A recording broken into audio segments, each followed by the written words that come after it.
হযরত ওমর নিজের বোনকে দেখতে গেলেন, কিন্তু যাওয়ার পরে দেখতে পাইলেন এখানে আরো অনেক ঘটনা। ঘরের ভিতরে প্রবেশ করে দেখলেন নিজের বোন আর ভগ্নিপতি, নিজের বোনের জামাই, স্বামী আর স্ত্রী উভয়জনে মিলে আল্লাহর কোরআন তারা তেলাওয়াত করতেছে। সুবহানাল্লাহ।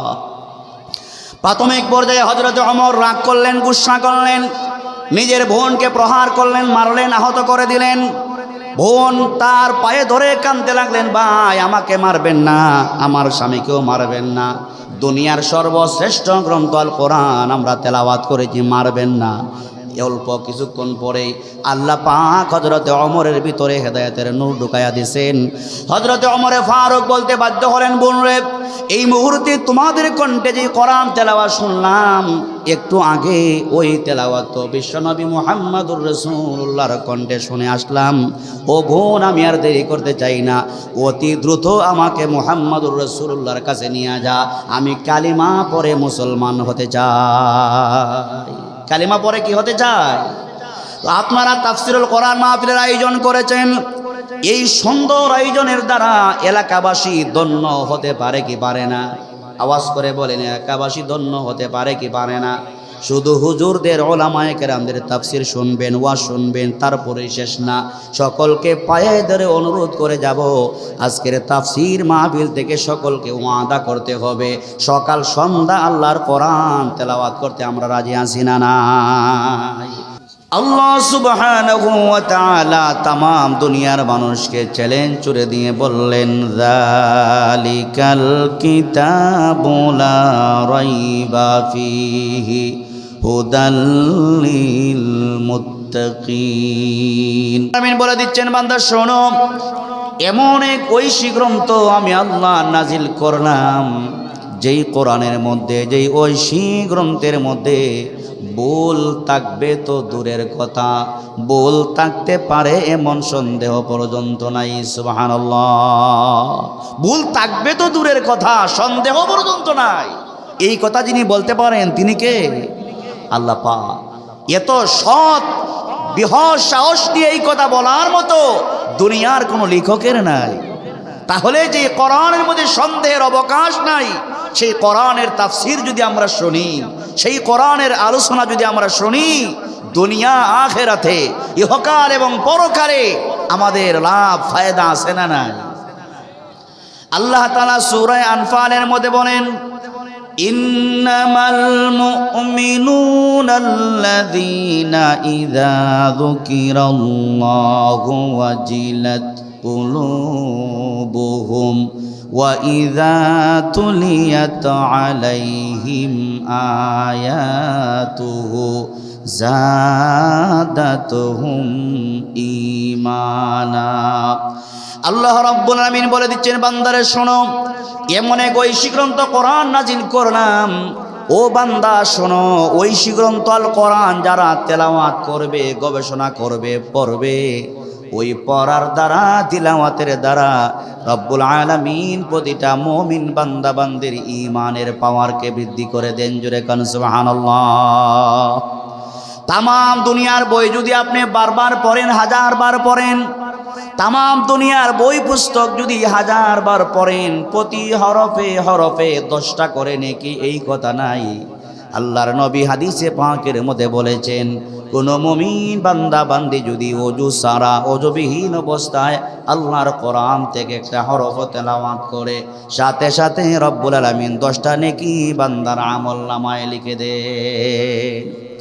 আমাদের সামনে জামে মসজিদ আছে, কোন ইমানদার মুমিন বান্দা যখন নামাজে দাঁড়ায়, আল্লাহ পাকের সামনে কুদরতি পায়ে সেজদা দেওয়ার জন্য বান্দা যখন নামাজে দাঁড়ায়, আল্লাহর বান্দি যখন তার ঘরে নামাজে দাঁড়ায়, নামাজে দাঁড়িয়ে যখন বান্দা তার কণ্ঠ দিয়া সমুদ্র জবান দিয়ে তেলাওয়াত করতে থাকে, রব্বুল আলামিন ওই নামাজি ব্যক্তির আমল নামায় প্রতিটা হরফে হরফে 100 নেকি দান করে দেন। সুবহানাল্লাহ। আর যদি আপনি বাইতুল্লাহে যান, বাইতুল্লাহে যায় যদি আপনি নামাজ পড়েন আর আল্লাহর কোরআন যদি আপনি তেলাওয়াত করতে পারেন, প্রতিটা হরফের বিনিময়ে রব্বুল আলামিন লক্ষ লক্ষ সওয়াব বান্দার আমলনামায় লিখে দেয়। এই কোরআন যদি আমরা নিজেরা মানি, এই কোরআন শুধু তেলাওয়াতের জন্য আল্লাহ দেন নাই। এই কোরআন শুধু অসুস্থ হলে আপনি ফু দিবেন, তেল পরা পানি পরা এইগুলা দিবেন, এই জন্য আল্লাহ দেন নাই। কোরআনুল কারীমের মধ্যে অসুস্থ হলে যেমন শিফা আছে, বাহ্যিক দৃষ্টিতে অসুস্থ হলে যেমন শিফা আছে, রোগ মুক্তি আছে, আবার বিতর্গত মানুষ যদি অসুস্থ হয়ে যায়, রোগাক্রান্ত হয়ে যায়, বিতর্গত রোগাক্রান্তকে পরিষ্কার করার উত্তম মেডিসিন হলো আল্লাহর কোরআন, ঠিক কিনা? আল্লাহ তাআলা বলেন, ওয়া নুনাজ্জিলু মিনাল কুরআনি মা হুয়া শিফাউন ওয়া রাহমাতুল লিল মুমিনিন ওয়া ইযা মারিদতু ফাহুয়া ইয়াশফিন কুল হুয়া লিল্লাযীনা আমানু হুদাও ওয়া শিফা। আল্লাহ সুবহানাহু ওয়া তাআলা বলে দিচ্ছেন, বান্দা শোনো, 30 পারা কোরআন আমি আল্লাহ নাজিল করলাম, যেই কোরআনের মধ্যে কোনো ভুল নাই। বান্দারে, ওয়া নুনাজ্জিলু মিনাল কুরআনি মা হুয়া শিফা।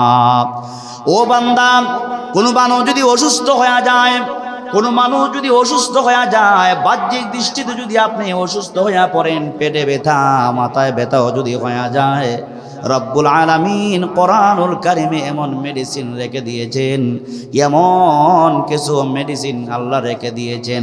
আল্লাহ বলেন, ওই কোরআনের মেডিসিন যখন যখন বান্দার পেট ব্যথায় লাগানো হয়, বান্দার অসুস্থতার কাজে লাগানো হয়, রব্বুল আলামিন ওই কোরআনের বদৌলতে অসুস্থ ব্যক্তিকে আল্লাহ পূর্ণ ভালো করে দিতে পারে কি পারে না? এমন শক্তি কোরআনের আছে না নাই? আবার এই ঐশী গ্রন্থ আল্লাহর কোরআন যদি কেউ বিতর্কত যদি রোগাক্রান্ত হয়, একজন বেঈমান কাফের মুশরিক যদি আল্লাহর কোরআনকে অনুসরণ করতে চায়, দুনিয়ার একজন কাফের যদি আল্লাহর কোরআনকে অনুসরণ করতে চায়, অনুকরণ করতে চায়, আল্লাহ বলেন, বান্দা, বেঈমান কাফেররা যখন আমার কোরআন নিয়ে গবেষণা করবে, ওই কোরআন নিয়ে চর্চা করবে, কোরআনকে জানবে, শুনবে, ওই কোরআনের মধ্যে রব এমন কেরাম, এমন মুজিজা রেখে দিয়েছেন। দুনিয়ার বেঈমান যদি কোরআন নিয়ে গবেষণা করে, ওই কোরআন বেঈমানকে সোনার মানুষ বানায়া কালিমাওয়ালা মুসলমান বানায়া দেয়, ঠিক কিনা? কোরআনের প্রতি রব এমন আকর্ষণ রেখে দিয়েছেন, যারা কোরআনের কাছে যায়, ওই কোরআন তাদেরকে আর শূন্য হাতে ফিরিয়ে দেয় না, হেদায়েতের চূড়ান্ত গাইডলাইন তার কলিজার ভিতরে ঢুকায়া দেয়, ঠিক কিনা? আল্লাহ বলেন, যালিকাল কিতাবু লা রাইবা ফীহি হুদাল লিল মুত্তাকিন।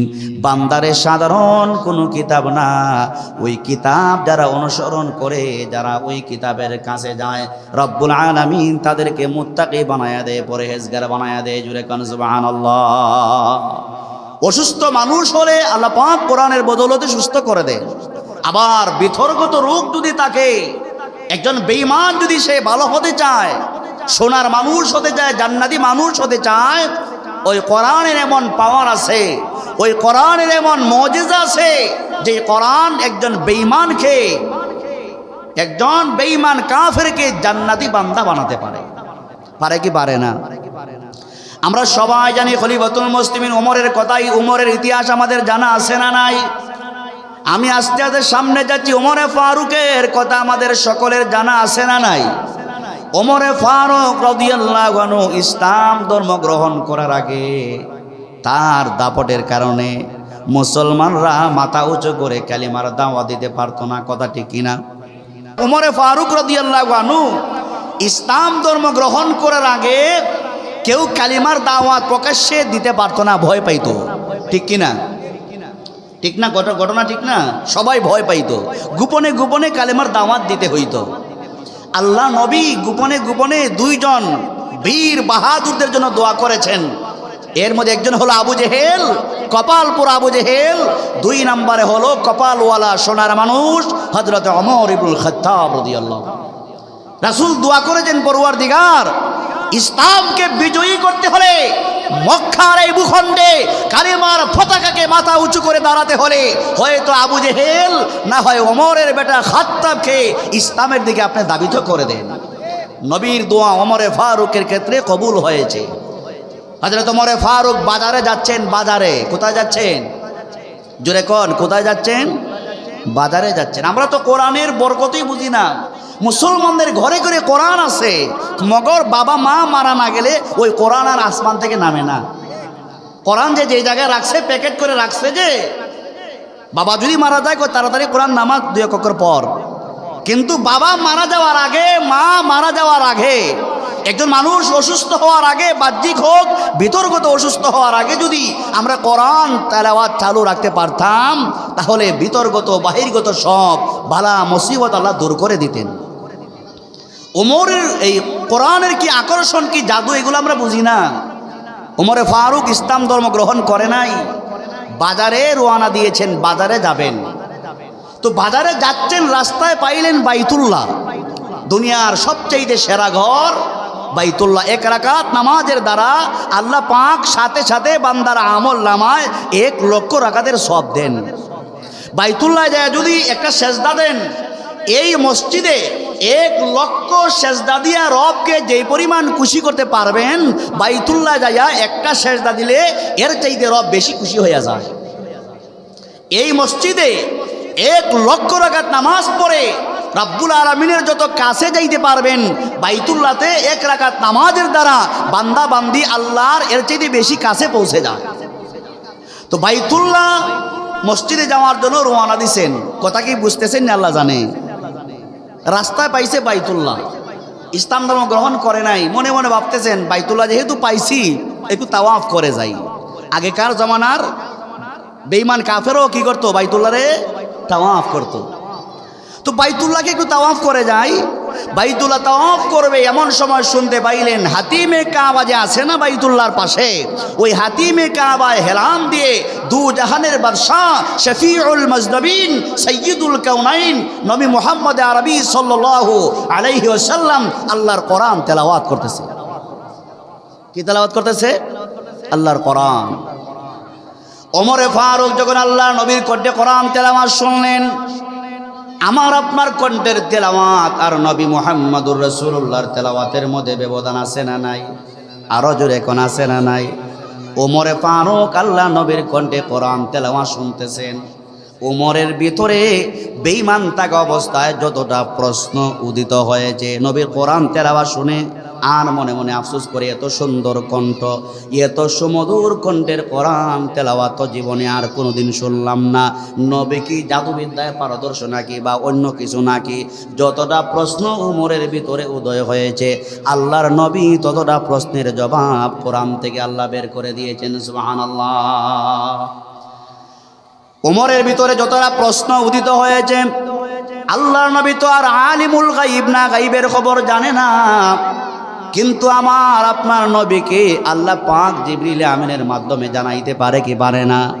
ওমর যতটা প্রশ্ন মনে মনে নিজেকে প্রশ্ন করে, আল্লাহর নবী যদিও জানে না, আল্লাহর কোরআন থেকে জিবরিল আমিনের ওহির মাধ্যমে হযরতে ওমরের প্রত্যেকটা প্রশ্নের জবাব নবীজি দিয়া দিয়েছেন। সুবহানাল্লাহ। এই যে নবীজির পবিত্র জবান মুবারকতে কোরআন থেকে কোরআন তেলাওয়াত শুনলেন, ওই কোরআন তিলাওয়াতের আওয়াজ ওমরের কলিজার ভিতরে ঢুকিয়ে দিয়েছেন কে? আরো জোরে কোন কে ঢুকিয়ে দিয়েছেন? ওমরের ভিতরে আল্লাহ পাক কোরআনের নূর ঢুকিয়ে দিয়েছেন, কোরআনের হেদায়েত আল্লাহ পাক ওমরের ভিতরে ঢুকিয়ে দিয়েছেন। হযরত ওমর বাজারে যাওয়া বাদ দিয়া দিলেন, বাজারে যাওয়া বাদ দিয়া দিলেন। বাজারে যাওয়া বাদ দিয়া নিজের বাড়িতে যাবেন। রাস্তায় পাইলেন ওনার নিজের আপন বোনের বাড়ি ফাতিমার বাড়ি। রাস্তায় যখন পাইলেন মনে মনে ভাবতেছেন, আরে নিজের বোনের বাড়িটা সামনে পড়ছে, বোনটাকে একটু দেখে যাই। হযরত ওমর নিজের বোনকে দেখতে গেলেন, কিন্তু যাওয়ার পরে দেখতে পাইলেন এখানে আরো অনেক ঘটনা। ঘরের ভিতরে প্রবেশ করে দেখলেন নিজের বোন আর ভগ্নিপতি, নিজের বোনের জামাই, স্বামী আর স্ত্রী উভয়জনে মিলে আল্লাহর কোরআন তারা তেলাওয়াত করতেছে। সুবহানাল্লাহ। প্রাথমিক পর্যায়ে হযরত ওমর রাগ করলেন, গুসা করলেন, নিজের বোনকে প্রহার করলেন, মারলেন, আহত করে দিলেন। বোন তার পায়ে ধরে কাঁদতে লাগলেন, ভাই আমাকে মারবেন না, আমার স্বামীকেও মারবেন না, দুনিয়ার সর্বশ্রেষ্ঠ গ্রন্থ আল কোরআন আমরা তেলাওয়াত করেছি, মারবেন না। অল্প কিছুক্ষণ পরে আল্লাহ পাক হযরতে ওমরের ভিতরে হেদায়েতের নূর ঢুকায়া দিয়েছেন। হযরতে ওমরে ফারুক বলতে বাধ্য হলেন, বোন রে, এই মুহূর্তে তোমাদের কণ্ঠে যে কোরআন তেলাওয়াত শুনলাম, একটু আগে ওই তেলাওয়াত তো বিশ্বনবী মুহাম্মদুর রাসূলুল্লাহর কণ্ঠে শুনে আসলাম। ও বোন, আমি আর দেরি করতে চাই না, অতি দ্রুত আমাকে মুহাম্মদুর রাসূলুল্লাহর কাছে নিয়ে যা, আমি কালিমা পড়ে মুসলমান হতে চাই। কালিমা পড়ে কি হতে চাই? আপনারা তাফসীরুল কোরআন মাহফিলের আয়োজন করেছেন, এই সুন্দর আয়োজনের দ্বারা এলাকাবাসী ধন্য হতে পারে কি পারে না? আওয়াজ করে বলেন, এলাকাবাসী ধন্য হতে পারে কি পারে না? শুধু হুজুরদের ওলামায়ে কেরামদের তাফসীর শুনবেন, ওয়াজ শুনবেন, তারপরে শেষ না, সকলকে পায়ে ধরে অনুরোধ করে যাব, আজকের তাফসীর মাহফিল থেকে সকলকে ওয়াদা করতে হবে, সকাল সন্ধ্যা আল্লাহর কোরআন তেলাওয়াত করতে আমরা রাজি আছি না নাই? সকাল সন্ধ্যা কোরআন তেলাওয়াত করবেন। যারা পারেন না, কমপক্ষে আলহামদুলিল্লাহ সূরাটা, যেই সূরাগুলো পারেন এই সূরাগুলো তেলাওয়াত করবেন। ইমানের নূর বাড়িয়ে দিবেন কে?